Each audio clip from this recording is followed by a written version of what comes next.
जब लग गुरु मिले न साचा, तब लग गुरु करो 10 पांचा। क्या गुरु बदल सकते हैं? क्या गुरु बदलने से पाप लगता है?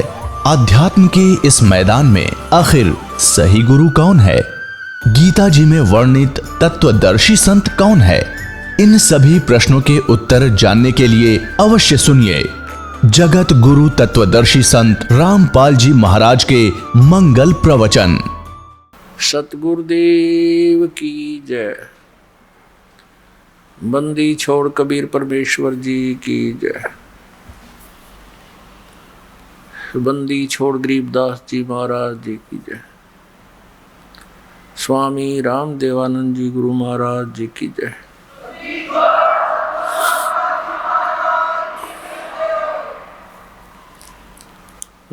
गरीब नमो नमो सतपुरुष को नमस्कार गुरु की नहीं। सुर नर मुनि जन साधुआं संतों सर्वस दी नहीं। सतगुरु साहेब संत सब डंडो तुम प्रणाम। आगे पीछे बद्ध हुए तिनको जा कुर्बान।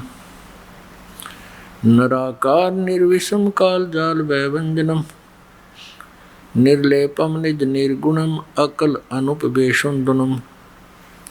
सोहम सुरति समापतम सकल समाना निर्तल। उज्ज्वल हीरंबर हरदमम बेपरवा अथाह वार पार नहीं मज्जतम। गरीब जो सुमरे सिद्ध होई गणनायक गलता ना करो अनुग्रह सोई।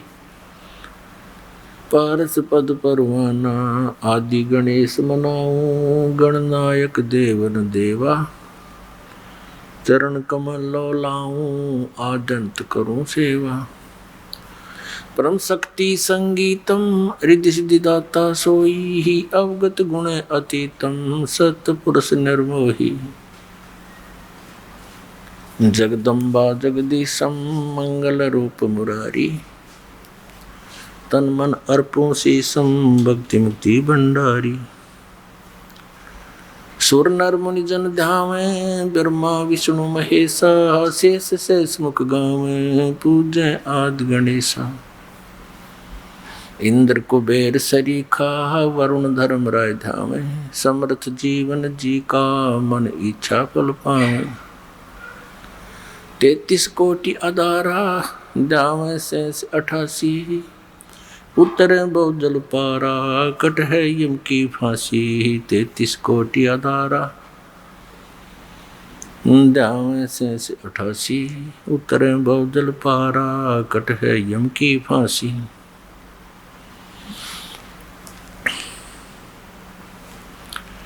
कर जोरों विनती करूं धरूं चरण पर शीसे। गुरु जी राम देवानंद जी महाराज ने दियो नाम बख्शीश। कोटि कोटि सिजदा करूं कोटि कोटि प्रणाम। चरण कमल में राखियो मैं बंदी जाम गुलाम। कुत्ता हूँ गुरुदेव का रामपाल दास का नाम। गले प्रेम की चेवड़ी जाखें चोवा जाऊं। तो करो तो बावड़ो दूर दूर करो तो जाऊं। ज्यों राखो त्यों ही रहूं जो देवो सो खाऊं। जय अब के सतगुरु मिले।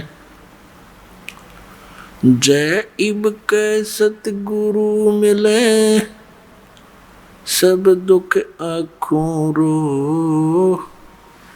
चरणों ऊपर शीश धरूं कहूँ जो कहनी हो। कबीर साईं मिलेंगे पूछेंगे कुशलात आदि अंत की सब कहूँ अपने दिल की बात। गुरु जी तुम न भूलियो चाहे लाख लोग मिल जाही, हम जैसे तुमको बहुत हैं तुम जैसे हमको नहीं। तुमरे विसारे क्या बने मैं किसकी शरण में जाऊं, शिव ब्रंच मुनि नारदा तिनके हृदय न समाऊं। परम पिता परमात्मा सर्वशक्तिमान सर्व उत्पादक प्रभु कबीर साहब जी, कबीर परमेश्वर जी, ये हमारे इष्ट देव हैं, ये हमारे जनक हैं, यही हमारे सर्वम है। आज का जो शुभ समागम प्रारंभ हो रहा है, ये किस उपलक्ष्य में है, ये जानकारी आप जी को देते हैं। इस शुभ समागम का प्रारंभ परमात्मा के यहाँ पृथ्वी पर प्रकट होने के उपलक्ष्य में किया जा रहा है। ये आने वाली ज्येष्ठ सुदी पूर्णमासी, ये वो शुभ दिन है जिस दिन परमात्मा सतलोक से चलकर यहाँ पृथ्वी पर हमें ज्ञान प्रदान करने के लिए, हमारे मूल ठिकाने की जानकारी कराने के लिए आए थे। पुण्यात्माओं, परमात्मा ने ही आकर हमें ज्ञान दिया है कि मनुष्य जीवन केवल परमात्मा प्राप्ति, आत्म कल्याण, शुभ कर्म करने के लिए ही प्राप्त होता है। इसका जो अन्य कर्म हम करते हैं वो अनिवार्य नहीं है इतने, क्योंकि वो तो हमारी मजबूरी है। जैसे पशु पक्षी भी विवश हैं, अपने पेट भरने के लिए सारा दिन ताक लगाए बैठे रहते, बुगला सरोवर पर रहता है, मछलियों को खाता है, मछलियां भी अपने से छोटी मछलियों को खाती हैं, पशु पक्षी भी अपने आहार के लिए इधर उधर भटकते रहते हैं। ये तो हमारी मजबूरी है। एक जरूरी कार्य और है जिसका हमें ज्ञान नहीं था, और ज्ञान था तो एक औपचारिकता थी। परमेश्वर ने आकर के हमें दृढ़ता के साथ ये बात जनाई कि मानुष जन्म दुर्लभ है, ये मिले न बारंबार, जैसे तरवर से पत्ता टूट जा बहुर नहीं लगता डार। परमेश्वर ने हमें याद दिलाया, मानुष जन्म पाय कर नहीं रटे हरि नाम, जैसे कुआ जल बिना फिर बनवायो क्या काम। परमेश्वर ने कितनी गहरी बात कही कबीर भगवान ने, परमेश्वर कबीर साहब जी ने, कि मनुष्य जीवन, मानव शरीर आपका एक कूप जानो, और जिस कूप में जल नहीं तो उसका नाम भले ही कुआं है, उसमें गुण कुएं के नहीं है। ठीक इसी प्रकार जो मनुष्य जीवन पाकर के परमात्मा की भक्ति नहीं करते, वो नाम मनुष्य अवश्य है लेकिन गुण मनुष्य वाले नहीं है। उस परमेश्वर ने आकर हमें याद दिलाया कि यदि कोई श्रद्धालु किसी से प्रेरित होकर के साधना भक्ति कर भी रहा है और वो शास्त्र विरुद्ध कर रहा है, मनमुखी आचरण कर रहा है, तो भी उसका जीवन यूजलेस, व्यर्थ है। पुण्यात्माओं, इस दास का जन्म पवित्र हिंदू धर्म में हुआ। हिंदू धर्म के अंदर प्रचलित जो हमारी भक्ति विधि साधनाएं थी, उन पर हम आरूढ़ थे, पूरी श्रद्धा और विश्वास के साथ उन्हीं साधनाओं को किया करते थे जो हमारे धर्मगुरु हमें बताते रहे हैं। और वो धर्मगुरु हमें ये भी कहते रहे कि हम तुम्हें जो ज्ञान दे रहे हैं ये सभी सदग्रंथों में प्रमाणित है, वहीं से हम आपको सुना रहे। वो पहले संस्कृत का वाक्य बोलते हैं, फिर उसका अनुवाद करते हैं। तो मान लिया था कि हमारे जो धर्म के धर्मगुरु हैं ये बड़े विद्वान और संस्कृत भाषा के प्रकांड ज्ञाता हैं। इन्होंने हमारे सदग्रंथों को बहुत अच्छी तरह समझा है और ये जो हमें ज्ञान दे रहे हैं ये सही है, सदग्रंथों वाला ही है। और फिर इस परंपरा को चलते लगभग 2000 वर्ष से भी ऊपर हो गया। जो भी एक दूसरे से मिलते हैं उसी, हम एक समुदाय बन गया हमारा हिंदू। तो जो भी बोलता है वही बताता है कि ब्रह्मा विष्णु महेश ये अजरो अमर है। ब्रह्मा विष्णु महेश के कोई माता पिता नहीं है, स्वयंभू है। और मंदिर मूर्तियों की पूजा करना अनिवार्य है, सदग्रंथों में प्रमाण है। तो हम विद्यार्थी थे, हम तो एक डिवोटी थे, तो हमारे पूर्वजों को उन अज्ञानी धर्मगुरुओं पर अविश्वास नहीं हो पाया।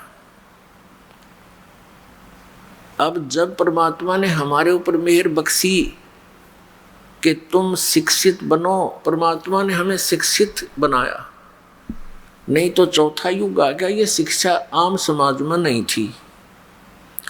केवल एक ब्राह्मण वर्ग इस शिक्षा का अधिकारी था। केवल संस्कृत भाषा हमारे भारतवर्ष में थी। कुछ वर्षों उपरांत फिर ये अरबी भाषा, उर्दू भाषा भी प्रवेश कर गई समय आने पर।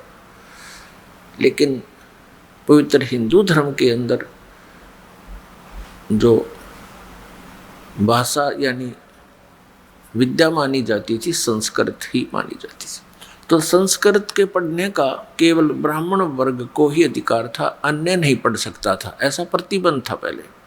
तो जिस कारण से हमने ये सोचा कि इन्होंने बहुत अच्छी तरह सदग्रंथों को जाना है, जो इन्होंने ज्ञान दिया वो हमारे लिए मोक्ष का कारण है, मोक्षदायक।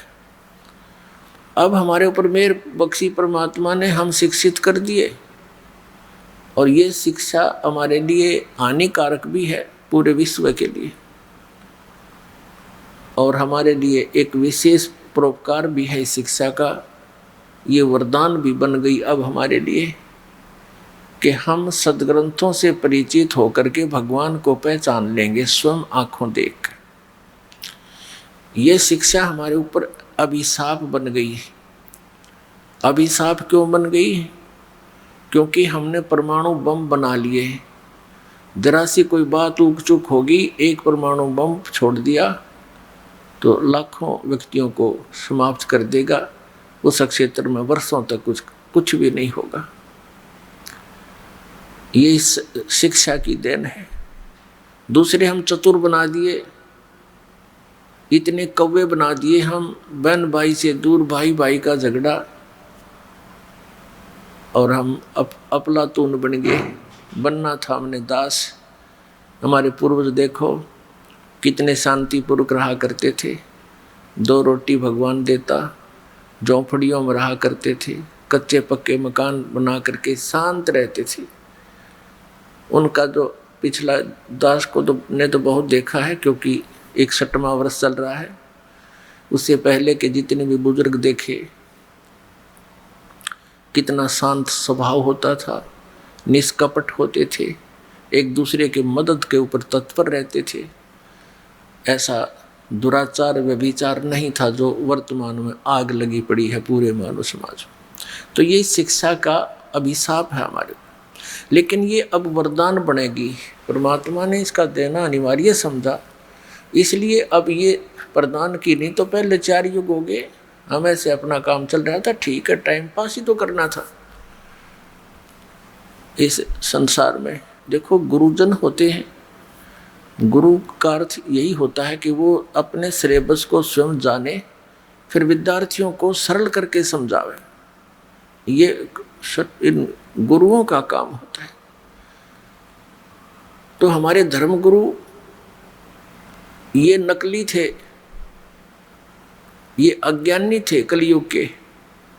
इन्होंने हमारे सदग्रंथों को समझा नहीं, अपने सिलेबस से ये परिचित नहीं थे, जिस कारण से हम विभाजित होते चले गए।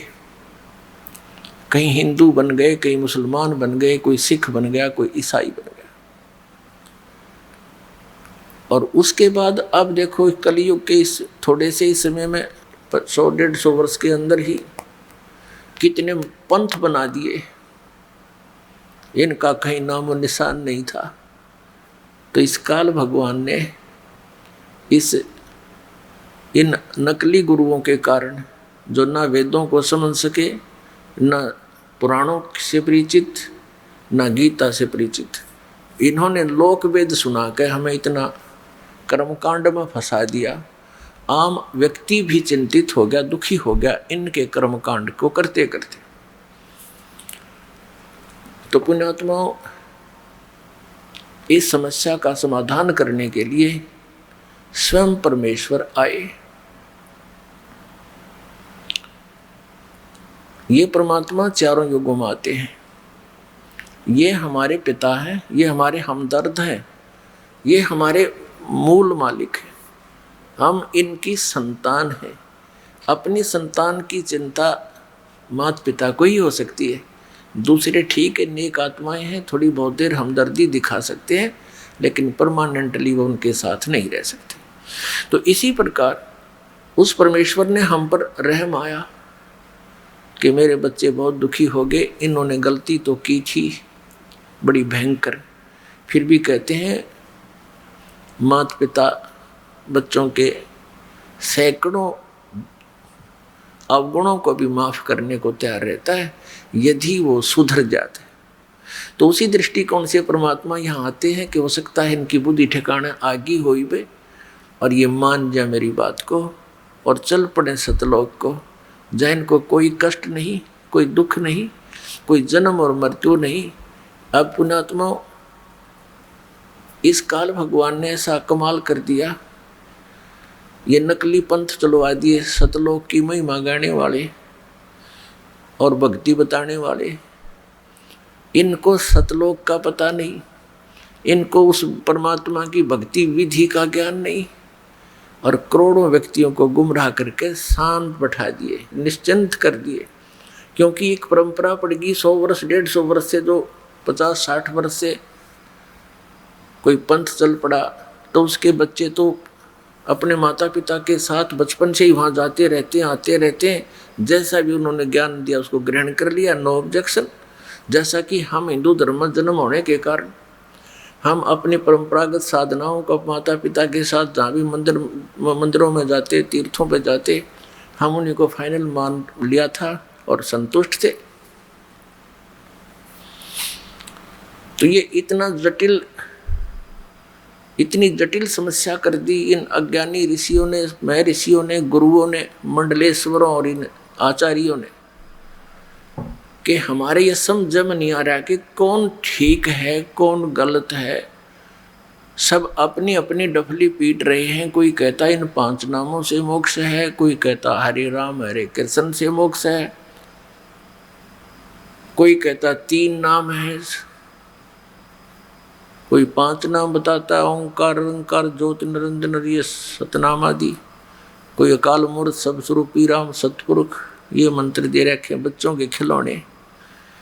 ये कई प्रमाण नहीं किसी संत के इतिहास में नहीं जिन्होंने भगवान पाया हो, ना किसी ग्रंथ में, ना संत मते के इतिहास में संत मता परमेश्वर कबीर साहब से चला। और ये सब संत मानते हैं, पंथ मानते हैं कि कबीर साहब से पहले संत मता नहीं था। वो 600 वर्ष पहले से संत मता और ये 100 वर्ष पहले से चला हुआ अपना मन मता, मनमुखी साधनाएं कर रहे हैं लोग। तो इन सब का निवारण करने के लिए परमात्मा को स्वयं ही आना पड़ता है।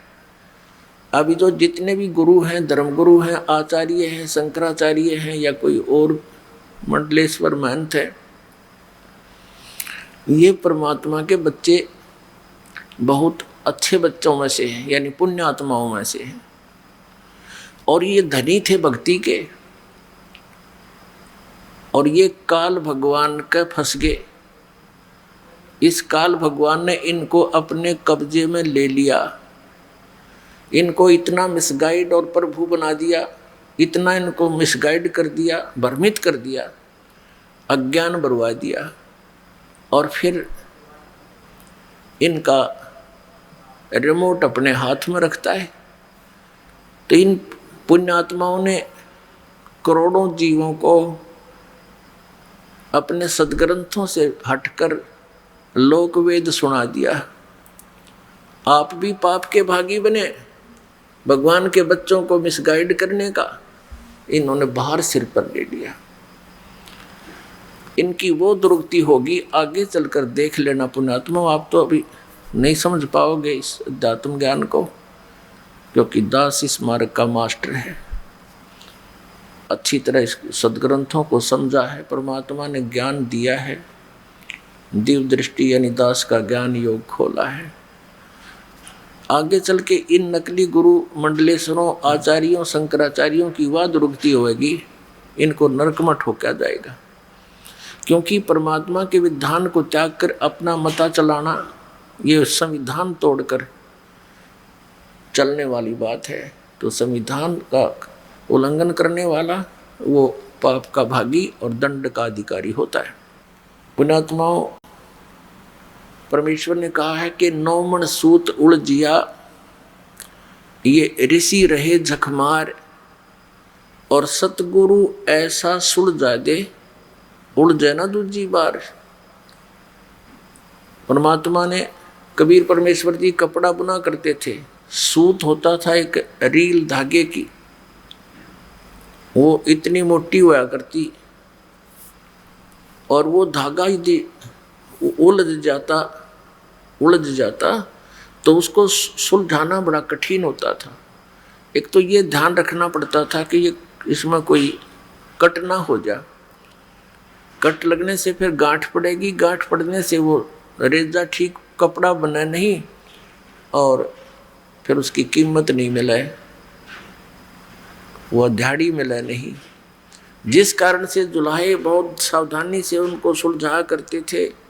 यदि 1 किलोग्राम सूत यानी 1 सेर सूत उलझ जाता तो 2-3 दिन लग जाते थे उसको सुलझाने में, तो उनकी 2-3 दिन की दिहाड़ी व्यर्थ जाती थी। और परमात्मा कहते हैं कि ये तो 9 मन सूत उलझा दिया, 1 मन में 40 सेर, 40 किलोग्राम। कहते इतना सूत उलझा दिया, यो अध्यात्म मार्ग का 9 मन सूत उलझिया, ये ऋषि रहे झकमार, और सतगुरु ऐसा सुलझा दे, उलझे ना दूजी बार। अब परमात्मा कबीर परमेश्वर जी वो ही लीला करने आते हैं, एक तत्वदर्शी संत की, एक सतगुरु की। पुण्यात्माओं, ये अध्यात्म मार्ग है। आप इस अध्यात्म मार्ग के विद्यार्थी हो, आप स्टूडेंट हो, ये दास टीचर है। और जिन टीचर्स के पास, जिन अध्यापकों के पास आप पढ़कर आए हो, वो अध्यापक नहीं थे, आपको कति अज्ञान से भर दिया। अब एक तो दया करना इस दास पे कि जो दास बोल रहा है उस बात को हृदय में समा लेना। समय बहुत थोड़ा है, परमात्मा कहते हैं कलयुग में जीवन थोड़ा है भाई, कर ले बेग संभार, यानी जल्दी संभल जा। और योग साधना या हठ योग और कान बंद करके कहते ये नहीं बने, केवल नाम आधार। आप जी ने जो ज्ञान सुना हुआ है वो बिल्कुल व्यर्थ है, उससे आप रंगे हुए हो। तो अब दास चाहता है कि आपको ABC से शुरू करेगा, क्योंकि एक सामूहिक एक शिक्षा स्थल है ये। इसमें प्रथम कक्षा के बच्चे भी आते हैं, प्रथम बार श्रोता भी आते हैं, और वो बच्चे भी, वो भी भक्त होते हैं जो बहुत दिनों से लगे हुए हैं। तो ये एक ऐसा सत्संग किया जाता है जो सबके लिए सामूहिक असर करेगा। पहले वालों को भी ज्ञान बताया जाएगा, और जो पुराने बच्चे हैं, भक्त हैं, बहन बेटी हैं, उनको भी इसी के माध्यम से संदेश दिया जाएगा परमेश्वर का। तो परमात्मा ने आकर के हमें क्या ज्ञान दिया, वो स्वयं आते हैं, एक तत्वदर्शी संत की भूमिका करते हैं। अपने आत्माओं, हमारे पुरातन ग्रंथ हैं, पवित्र चारों वेद, पवित्र श्रीमद् भगवत गीता, पवित्र 18 पुराण और महाभारत आदि, ये सबसे पुरातन ग्रंथ हैं अपने मानव समाज के। उसके बाद फिर अलग से, जैसे ईसाई धर्म, ईसा जी के पद चिन्हों पर चलने वालों को ईसाई कहने लगे। उन लोगों ने इन ग्रंथों को नहीं जाना, जो भी संदेश उनको आकाशवाणी से या किसी फरिश्ते से प्राप्त हुआ, उसी को सत्य मानकर उन्होंने आगे प्रचार प्रारंभ कर दिया। उनके आधार से फिर उनके अनुभव और आने वालों के अनुभव से एक पुस्तक बन गई, पवित्र पुस्तक, जैसे पवित्र बाइबल ग्रंथ कहा जाता है। और इसी प्रकार मुसलमान धर्म का जो ग्रंथ है कुरान शरीफ, ये भी हजरत मोहम्मद जी को, जो मुसलमान धर्म का प्रवर्तक माना जाता है, इनको जैसे कोई फरिश्ता आया, उसने ज्ञान सुनाया, आकाशवाणी हुई, या कुछ वे बोलते थे, वे आती हैं। वे कैसे आती हैं? जैसे कोई हजरत मोहम्मद कपड़ा ओढ़ कर लेट जाते थे और अंदर से फिर उसके शरीर से कोई आवाज़ आती थी, वो लिपिबद्ध की जाती थी, उसको वे बोलते।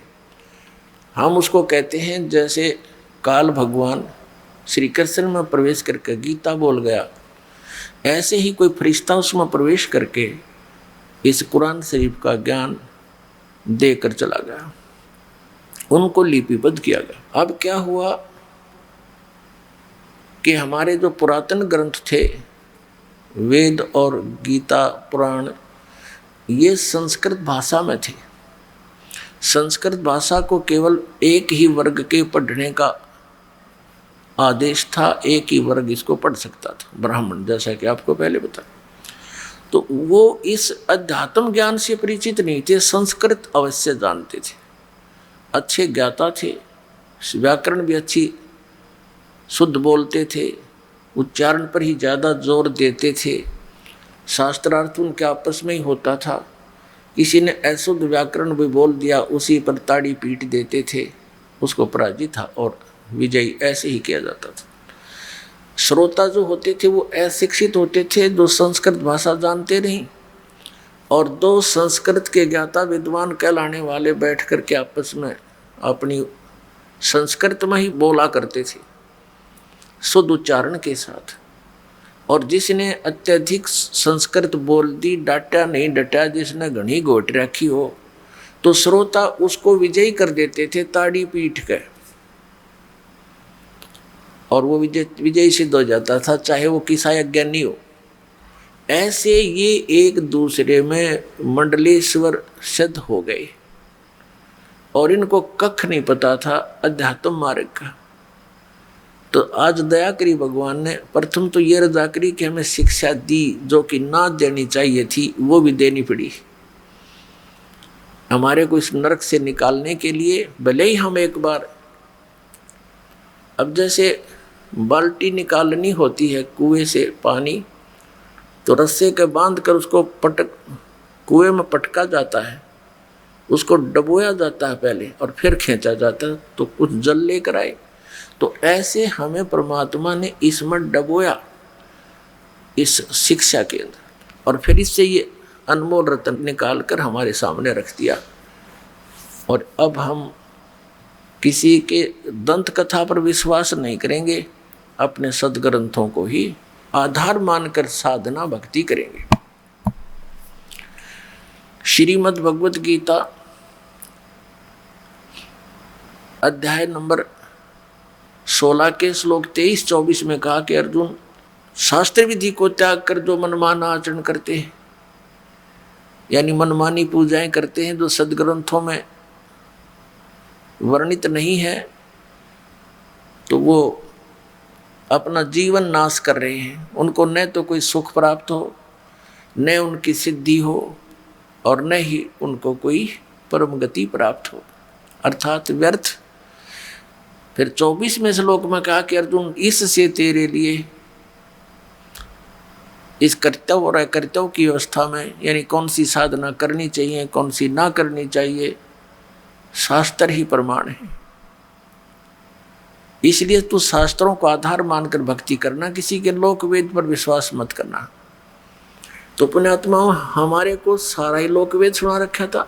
अब लोक वेद किसे कहते हैं? परमेश्वर ने इस सत्य ज्ञान को हमें अजम कराने के लिए अपने ही ऊपर सब प्रमाण उदाहरण दिए। क्या बताया? पीछे लग गया जाऊं था मैं लोक वेद के साथ, रास्ते में सतगुरु मिले दीपक दे दिया हाथ। क्या बताते हैं भगवान? जैसे ये दास पहले हनुमान पुजारी था, बाबा श्याम जी की पूजा करता था। भगवान श्री कृष्ण विष्णु एक विशेष इष्ट थे, विशेष श्रद्धा थी इनमें, और साथ साथ में भगवान शंकर, भगवान गणेश, माता गौरी, लक्ष्मी माता, दुर्गा माता, यानी जो भी देवता सुप्रसिद्ध से होते थे, हम सभी की आड़ लेते थे, सभी की पूजा करते थे, सबको सबसे ही अर्ज किया करते थे, कोई सुख या दुख की झलक होती थी। और उनको करते करते भी हमें बहुत से सुख हुए। जैसे बच्चा पढ़ता है, शिक्षा में सफल हुआ, परीक्षा में सफल हुआ, तो अपने हनुमान जी की जय हो, बाबा श्याम जी की जय हो, भगवान कृष्ण ने बड़ी दया करी, ये तो संकट मोचन ही है हनुमान जी, तो भगवान कृष्ण जी ने ऐसे दया कर दी। तो बच्चों को, हम बच्चे थे जैसा भी, यही हमें बहुत था कि हमारे इन भगवानों ने हमें पास कर दिया, सफल किया। फिर सर्विस प्राप्त हुई, अपने इन्हीं भगवानों के शुक्र मनाए। फिर पुत्र पुत्रियां प्राप्त हुई, फिर इन भगवानों के शुक्र मनाए। और ऐसे सुख जो हो रहे थे, हम सोच रहे थे ये भगवान श्री कृष्ण, भगवान विष्णु, भगवान हनुमान जी, श्री हनुमान जी और बाबा श्याम जी दे रहे हैं।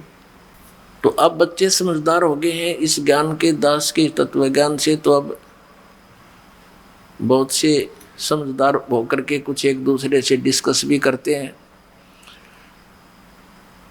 कहते हैं एक समय एक आपस में दो भक्त डिस्कस कर रहे थे कि भी किसकी पूजा करते हो। एक कहने लगा मैं बाबा हनुमान जी की, लाल लंगोटे वाले की। तो कहते हैं भाई सुन, एक भगत ऐसे ही हनुमान जी की पूजा कर रहा था, हनुमान जी प्रसन्न हुए, अब मांग भी के मांगेगा। क्या मांगता है बच्चा? मांगो।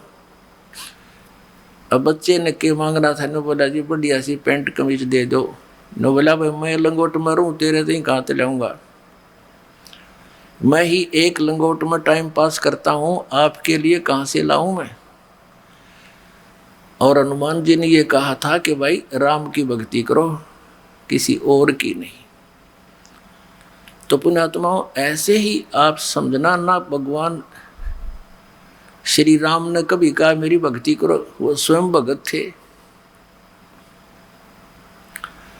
न श्री कृष्ण जी ने कभी कहा मेरी भक्ति करो, वो स्वयं भगत थे, भक्ति करते थे। राम कृष्ण से कौन बड़ो, उन्हों भी गुरु की ने, तीन लोक के वे धनी, गुरु आगे अधीन। परमात्मा कबीर साहब कहते हैं कि सभी रामचंद्र को भजत हैं, जान मुक्ति को धाम। और रामचंद्र ने वशिष्ठ गुरु किया, अरुण को दिया उसने ओम नाम। अब कितनी गहरी बात कही है कि ये और तो श्री रामचंद्र जी की भक्ति करें, अकियो मोक्ष करेगा। अपने मोक्ष के लिए श्री रामचंद्र जी ने वशिष्ठ गुरु जी से दीक्षा ली, उसने उसको ओम नाम दिया कि इसका जाप कर तू। तो ये रामचंद्र जी आपको कैसे मोक्ष दे देगा? तो इस तरह के परमात्मा ने आकर के ये उदाहरण, अनमोल ज्ञान, सूक्ष्म वेद प्रदान किया। परमेश्वर ने जो अपने मुख कमल से ज्ञान कहा स्वयं आकर के, उसको सूक्ष्म वेद बोलते हैं, उसको पांचवा वेद कहते हैं, उसको सच्चिदानंद घन ब्रह्म की वाणी कहते हैं। तो पुण्यात्माओं जो प्रसंग चल रहा है कि परमात्मा ने कहा कि पीछे लग गया जाऊं था लोक वेद के साथ, रास्ते में सतगुरु मिल गए, ये दीपक दे दिया हाथ। अब अंधेरे में जा रहे थे, दिशा मिली नहीं, क्योंकि हम भक्ति के सफर के हम यात्री हैं। और हम जिस सफर, भक्ति वाले सफर पर चल रहे थे, आगे चलकर हम जैसे भी साधनाएं कर रहे थे, आगे चलकर परमात्मा यानी सतगुरु मिल गए। उन्होंने हमें तत्व ज्ञान रूपी दीपक दे दिया। इस तत्व ज्ञान रूपी दीपक की रोशनी में हमें पता चला कि हमारी दिशा गलत है, और जिन भगवानों को हम अजरो अमर मानकर और मुक्ति का धाम मानकर, मोक्षदायक मानकर, संकट निवारण करने वाले मानकर हम इन पर आश्रित थे, वो हमारी आंखें खुल गई।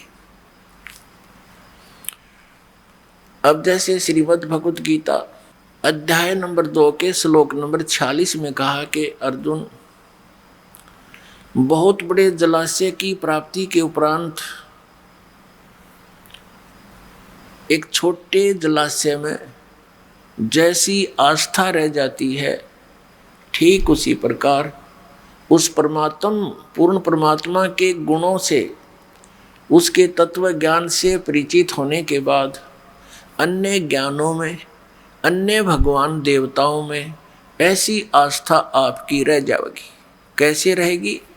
कि जैसे एक छोटा सा तालाब होता है, जलाशय, एक वर्ष वर्षा ना हो तो वो सूख जाता है। उस पर आश्रित प्राणी भी उसका संकट का सामना करते हैं और वहाँ पर तड़फ तड़फ कर मर जाते हैं। और एक इतना बड़ा सरोवर हो, इतनी बड़ी झील हो, 10 वर्ष भी वर्षा ना हो तो भी उसका जल समाप्त नहीं हो, और वो मिल जाए उन प्राणियों को। एक बहुत पुराने समय की जब ये गीता बोलेगी, उस समय पूरा ही मानव समाज इन सरोवरों पर आधारित था, तालाबों पर आधारित था। इतना गंद नहीं था जो अब है। घास फूस बहुत होता था, जलाशय बहुत बड़े बड़े होते थे, कुछ छोटे भी होते थे। तो आसपास वर्षा होती थी, जड़ी बूटियों पर वर्षा हुआ जल उसके अंदर आकर के मिल जाता था, और वो 1 वर्ष तक, और बड़ी झील होती तो कई वर्षों तक वो खराब नहीं होता था। तो उसी में स्नान भी करते थे, उसी से पानी भी जल भी पीते थे, और छोटी मोटी कोई बगीचे वगैरह भी लगाते थे, तो उसी से ही सिंचाई वो करते थे। तो ऐसे वो अपना निर्वाह करते थे, झोंपड़ियाँ डालकर उसके आसपास रहा करते थे। तो कहने का भाव ये है कि हमने जब ये तत्व ज्ञान हुआ और फिर आप जी के समक्ष ये डंडोरा पीट दिया, तो उस समय हम छोटे जलाशयों पर आश्रित थे। श्री ब्रह्मा जी, श्री विष्णु जी, श्री शिव जी। ब्रह्मा जी की तो हम पूजा कराया नहीं करते, ये तो हमारे धर्म गुरुओं ने बता दिया था कि ये पूजा के योग्य नहीं है, इसकी पूजा बंद कर रखी है। दुर्गा जी ने, माया ने, इसने शक्ति ने इसको श्राप दे दिया था, तेरी पूजा जग में नहीं होगी। फिर ये दो भगवान शेष बचे, भगवान विष्णु और शंकर जी, इनकी पूजाएं हम करते थे। तो ये भगवान बुरे नहीं है, लेकिन ये हमारे लिए सफिशिएंट नहीं, पर्याप्त नहीं है। जैसे उस जलाशय का, छोटे जलाशय का जल वो बुरा नहीं था, लेकिन वो पर्याप्त नहीं था, उसमें कभी भी आपत्ति का सामना करना पड़ सकता था। वो स्वयं भी सूख जाता है और उसके आश्रित भी तड़प तड़प कर भुगत कर मर जाते हैं। तो इसलिए वो बुरे नहीं थे। और ऐसा कौन अनजान होगा जिसने बड़ी लेक मिल जा और फिर जोड़ पर बैठा रहे उस तालाब पर, पता नहीं कब वर्षा ना हो तो समाप्त हो जाए। ऐसा अनजान कोई नहीं होगा। तो परमात्मा ने कहा है कि पीछे लग गया जाऊं था मैं लोक वेद के साथ, रास्ते में सतगुरु मिल गए, दीपक दे दिया हाथ। अब जैसे ये इस एक छोटे जलाशय को, जिसमें 1 वर्ष के बाद वर्षा ना होने से वो सूख जाए उसका जल, और उसको कोई ये बता रहा है कि ये तो 100 वर्ष भी नहीं सूखा है, ये कभी सूखता ही नहीं, ऐसी कोई व्याख्या कर रहा है, तो कितना या तो वो स्वार्थी है या कोई शराबी या कति महामूर्ख। 1 वर्ष वर्षा ना हो उस सूखने वाले जलाशय को कोई ये कहे कि 100 वर्ष वर्षा ना हो तो बिना सूखते, ये तो ऐसा जलाशय है। तो ये इस 3 टाइप का व्यक्ति हो सकता है, या तो कति अज्ञानी,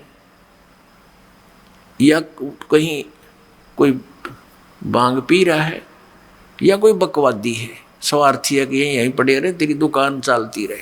तो पुण्यात्मा, हमारे धर्म गुरुओं ने हमारे साथ ऐसा कर रखा था, पवित्र हिंदू धर्म के इन आचार्यों और शंकराचार्यों और इन गुरुओं ने, ब्राह्मणों ने। पुण्यात्माओं, हम भक्ति मार्ग से दूर हो गए और आपस में हम इन ऐसे लड़ते रहे जैसे हिंदू और मुसलमानों का आपस में झगड़ा कराना इन हमारे धर्म गुरुओं का, दोनों धर्म गुरुओं का, हिंदुओं का और मुसलमानों का कर्तव्य बन गया था। जरा सी कोई बात कह दे सच्चाई तो उसको मार दो, काट दो, हमारे धर्म की बेइज्जती कर दी। ये शिक्षा दे रखी हमारे तई, आपस में कट मरना, लड़ मरना। पहले बात को सुने, समझे, तय तक जावे, जब फैसला ले। तो ऐसा हमारा इन्होंने अंडोला बना रखा था। तो अपने आत्मा थोड़ा समझना पड़ेगा, गहराई से सोचना पड़ेगा। तो यहाँ ब्राह्मण शब्द का अर्थ किसी जाति विशेष से नहीं है। ब्राह्मण वही है, जैसे अब परंपरागत तरीके से हम देखें तो पंडित यानी ब्राह्मण उसको कहते हैं जिसने किसी एक विषय में कोई उसका जो सफलता प्राप्त कर रखी हो, उसको पंडित बोलते हैं। जैसे शास्त्री कहते हैं, पहले पंडित की उपाधि प्राप्त करने वाला एक विषय का आचार्य होता था। वो 2 का भी हो सकता था, 3 विषयों पर भी वो पंडित हो सकता है। पंडित माने विद्वान व्यक्ति। तो दास का जो सत्संग के वचन जो होंगे परमात्मा कबीर जी द्वारा बताए हुए, और केवल उन्हीं को असर करेंगे जो गुरु पद पर बैठे हैं, चाहे वो किसी भी जाति मजहब के हैं। जो मिसगाइड कर रहे हैं परमात्मा के बच्चों को, तो उन गुरु कहो, उन्हें ब्राह्मण कहो, उन्हें पंडित कहो। हिंदू धर्म के गुरु जो थे ब्राह्मण कहलाते थे। ब्राह्मण सोए जो ब्रह्म पहचाने, यानी ब्राह्मण का अर्थ है जिसने भगवान को जान लिया, वो ब्राह्मण है। तो हम उन गुरुओं को ब्राह्मण कहो चाहे गुरु कहो, क्योंकि गुरु वही होता जिसने भगवान को अच्छी तरह समझा, जाना, सिलेबस को पढ़ा हमारे सदग्रंथों को। तो दास का उद्देश्य उन ब्राह्मणों से नहीं है जैसे कोई वैद था और बहुत बड़ा अच्छा मास्टर था अपने जॉब का, नब्ज पकड़ता था, बीमारी जान लेता था, औषधि देता था, स्वस्थ हो जाते थे। तो इतना प्रसिद्ध हो गया। फिर उनकी एक दो पीढ़ी भी थोड़ा बहुत कार्य, एक दो बच्चा उस वैद्य के कार्य को करता रहा। तो उन सभी उनके वंशजों को, आने वाली पीढ़ियों के सभी बच्चों को ये कहने लगे ये वैद्य है, और वो भी फिर अपने आप को वैद्य कहने लगे, एक सरनेम सा बन गया। हालांकि वो आज भी विद्यमान है ऐसे बच्चे जो वैद्य लिखते हैं अपना सरनेम, और वो जानते नहीं पेट के दर्द की दवाई औषधि, और वो भी वैद्य कहलाते हैं। तो यदि कोई डॉक्टर वैद्य और वैद्य की दवाई के विषय में ही बोलता है कि उस वैद्य की औषधि ठीक नहीं है, वो हानिकारक है, तो वो उन वैद्यों पर असर नहीं हो रही जो केवल परंपरागत वैद्य कहलाते हैं। लेकिन जो औषधि दे रहा है और अब भी वैद्य का काम कर रहा है, उनसे संबंधित है ये बात। जैसे मेरे पूज्य गुरुदेव जी ये इस परंपरागत वैद्य की तरह ब्राह्मण जाति से थे, लेकिन वो कभी अपने आप को पंडित ब्राह्मण नहीं कहते थे। कहता मेरा जन्म ब्राह्मण वर्ण में है, लेकिन मैं पंडित नहीं, ब्राह्मण नहीं हूं। जैसे कोई वैद्य की दृष्टांत से आप अच्छी तरह समझ गए होंगे कि कोई व्यक्ति डॉक्टर की कोई भी औषधि नहीं जानता है और 2-4 गोली याद कर ली टेबलेट के नाम, तो वैद्य नहीं बन जाता वो। तो उसने कोई कहा वैद्य जी आप वैद्य हैं? हाँ जी, तो मुझे कुछ दवाई दे दो। वो कहेगा नहीं, मैं वो वैद्य को नहीं जैसा तू समझ रहा है। तो यही बात हमारे पूज्य गुरुदेव जी कहा करते थे कि मैं वो ब्राह्मण ना हूँ जैसा तुम जब समझते हो, मैं संत हूँ। और मेरे दादा गुरु जी थे, वो जाट जाति में जन्मे थे, गांव छावला दिल्ली के अंदर, नजफगढ़ के पास एक गांव है छावला, वहाँ के जाट थे।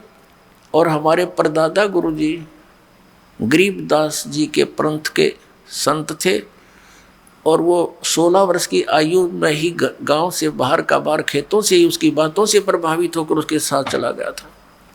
घर से दुखी थे, तो इतना अच्छा माइंड था उनका। हमारे परदादा गुरुजी ने सोचा कि ये बालक बहुत अच्छे माइंड रखता है, इसको क्यों ना काशी विद्यापीठ से पढ़ा दूं, और ये सदग्रंथों को जान के अच्छी तरह समझा दिया करेगा। तो उन्होंने जैसे तैसे उसको काशी विद्यापीठ में प्रवेश दिला दिया। वहाँ से वो 4 विषय के आचार्य बन गए, अव्वल आवे प्रत्येक क्लास में।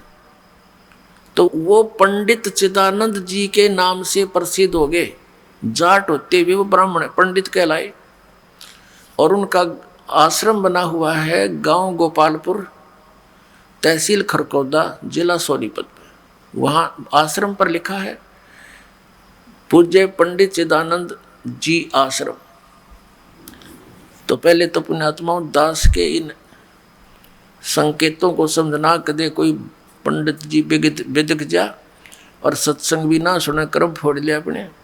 तो दास का उद्देश्य उन पंडितों के लिए नहीं है जो केवल परंपरागत ब्राह्मण कहलाते हैं, वो नहीं।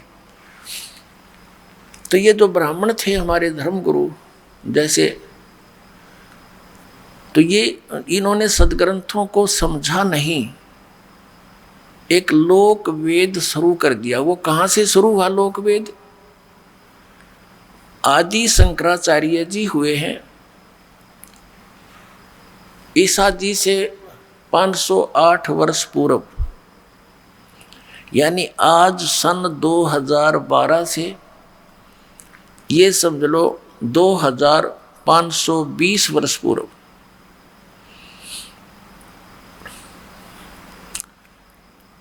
और वो 32 वर्ष तक केवल इस संसार में रहे। वो स्पेशल भेज रखे थे किसने? भगवान शिव ने। शिव के लोग थे, उनका एक गण था, अच्छी आत्मा थी वहाँ की। उस समय उनका यहाँ आगमन हमारे लिए एक वरदान भी सिद्ध हुआ, क्योंकि उस समय बौद्ध धर्म का बहुत ज़्यादा प्रचार हो रहा था। और महात्मा बुद्ध कौन थे? ये विष्णु जी के लोक से आई हुई, स्वर्ग से अपना स्वर्ग समय पूरा करके आई हुई पुण्यात्मा थी। और जो स्वर्ग से सीधा मानव शरीर में आता उसका यहाँ दिल नहीं लगता कई दिन तक, तो उन्होंने राज्य भी त्याग दिया। परमात्मा उस सुख की तलाश में जैसा भी पता लगा कि भगवान दे सकता है सुख, उसके लिए उसने मनमाना आचरण शुरू किया, हठ योग किया। कई दिन तक अभ्यासरत रहे, ना कुछ जलपान किया। गया के अंदर बिहार प्रांत में गया शहर है, उसके बाहर एक वट वृक्ष था, उसके नीचे बैठिए। कई दिन तक देखा किसी ने कुछ खा पी नहीं रहा, पंजर सूख गया, सांस आना भी बंद हो गया, धीरे धीरे चल रहा। एक माई ने देखा ये मरेगा महात्मा, उसके मुंह का धीरे धीरे चम्मच से थोड़ी थोड़ी खीर लगानी शुरू कर दी, उसने चाटनी शुरू कर दी। तीसरे दिन उसने कुछ 2-4 चम्मच खा ली, तो वो धीरे धीरे शरीर फिर ठीक होने लगा। तो उठकर चल पड़ा और अपना विधान, अपना सिद्धांत जैसा भी उसने, उसकी बुद्धि ने काम किया, उठकर कहा कि starvation could not lead to salvation, भूखा मरने से आत्म कल्याण नहीं हो सकता। फिर ये पुण्यात्मा थे, पिछले संस्कार अच्छे होते हैं, वो गुरु पद पर प्राप्त होते हैं। और कुछ चले जाते हैं राजनेता, राजनीति के अंदर, उनकी शब्द में भी शक्ति होती है, उनके संस्कारवश सभी उनको उपलब्धियां होनी ही होनी होती हैं, और वो सोच रहे होते हैं तुम जो कर रहे हो इससे हो रहा है। तो महात्मा बुद्ध ने जो भी परमात्मा का विधान बताया, उस समय की पुण्यात्माओं ने उनको बड़े चाव से सुना, ग्रहण किया।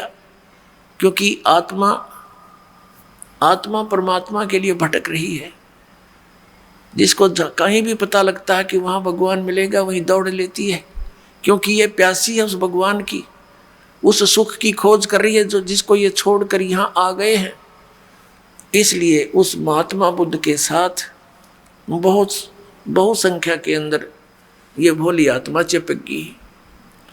अब महात्मा बुद्ध के द्वारा बताए गए भक्ति विधि से परमात्मा की ओर से कोई राहत किसी को नहीं मिली, क्योंकि वो शास्त्र विधि को त्याग कर मनमाना आचरण था, उससे कुछ होना ही नहीं था। और उससे पहले जिस समय महात्मा बुद्ध ने ये पंथ चलाया, अपना मार्ग चलाया, तो उस समय श्रद्धालु लोग, अच्छी आत्माएं, अच्छे पुण्यकर्मी प्राणी थे, उनको स्वाभाविक लाभ अपने पुण्यों से ही हो रहा होता, अपने प्रारब्ध से ही। जैसे आपको बता रहा था ये दास के, हमें जो भी कोई सुख होता था हम ये सोचा करते, जो ये साधना कर रहे हरे राम हरे कृष्ण सीताराम राधे श्याम राधे श्याम मिला दे, या श्याम जी के मंदिर में जाना, हनुमान जी के मंदिर जाना, शेरा वाली के वहाँ वैष्णो देवी जाना, हम सोचा करते इन साधनाओं से लाभ हो रहा है। अब पता चला ये तो कोई साधनाएं नहीं थी, भक्ति है ही नहीं, ये तो यूजलेस है, ये तो मनमाना आचरण था हमारा। तो वो भोले श्रद्धालु पिछले पुण्यकर्मी प्राणी थे, सभी को जो उनके अनुयायी हुए उनको स्वयं स्वाभाविक संस्कार व सुख होता रहा, और वो सोचते रहे इन्हीं जो साधना इन्होंने बताई ये सही है। आने वाले समय में भक्तिहीन प्राणी आते रहे उनके घरों में, उन्हीं साधनाओं से उनकी दुर्गतियां शुरू हो गई, कोई ये धात्म लाभ हुआ नहीं। तो सब ने ये मान लिया अब लास्ट में बौद्ध धर्म के अनुयायियों ने कि भगवान है नहीं, भगवान से कोई लाभ की इच्छा करना मूर्खता है, और वो कम्युनिस्ट मीन नास्तिक हो गए। पूरा चीन कम्युनिस्ट हो गया, जो पूरे विश्व की लगभग आधी नहीं तो उससे कुछ कम आबादी वाले मानव हैं। तो पुण्यात्मा उस समय इस बौद्ध धर्म का बहुत शीघ्रता से प्रसार हो रहा था, और उनके जो वो संत थे वो जगह जगह जाकर के धर्म परिवर्तन यानी अपना मार्ग प्रदर्शन कर रहे थे, भोली आत्मा ग्रहण कर रही थी। उस समय शंकराचार्य जी का जन्म यानी आना हमारे लिए वरदान सिद्ध हुआ। लेकिन बात वही रही, आसमान से गिरे और खजूर पर अटक गए।